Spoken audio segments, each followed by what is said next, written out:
The legend of Bigfoot may not have been seen with human eyes, but that isn't stopping two women from looking for it while also writing a book for kids. News 10 ABC's Jeffrey Hunter has their story. Debbie had given him a little medal of a Bigfoot, and she presented that to Jeremy, and he took it home, and he has 3 sons and a daughter, and his little girl was fascinated by this, and she's like, "Daddy, oh, what is that? What is a Bigfoot?" And Jeremy said, "I honestly don't know how to answer her, without frightening her too much, or the boys as well." So it just stuck in my mind, and Debbie and I discussed it, and we said, we really should write a book. That conversation with their friend Jeremy Davidson led to Gayle and Debbie writing A Young Researcher's Guide to Bigfoot.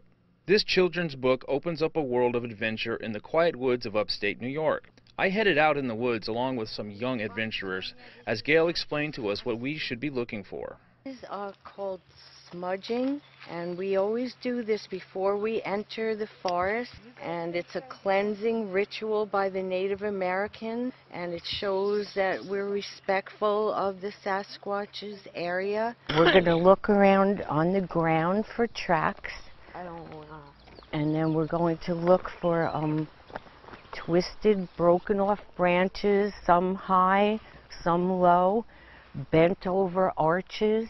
The boys set out with us using a parabolic mic, and at one point I heard one of them say they heard something.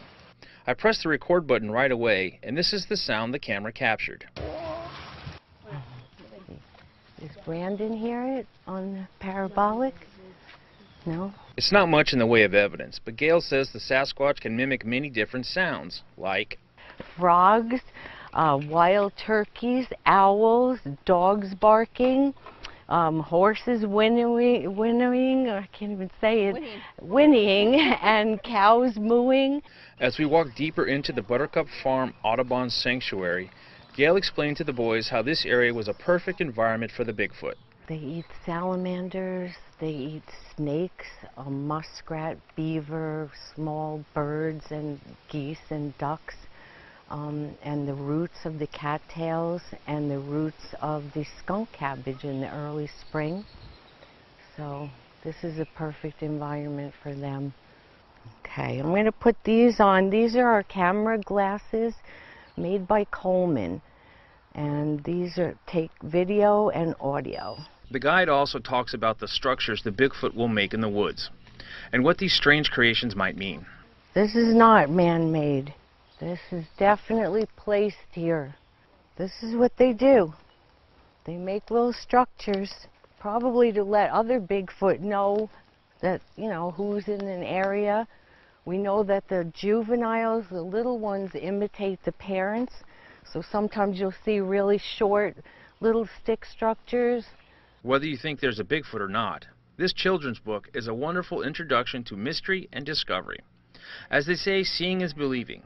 In the woods of eastern New York, Jeff Hunter, News 10, ABC. Trying to figure out the Sasquatch riddle. Then they figured out it was a missing link. Scientists have proven that the Sasquatch is real. Take a look at the plaster cast of his foot, now you know he's real. Listen real close to the audio tape, not human, now you know he's real. Couldn't be a man in gorilla suit, no fucking way, now you know he's real.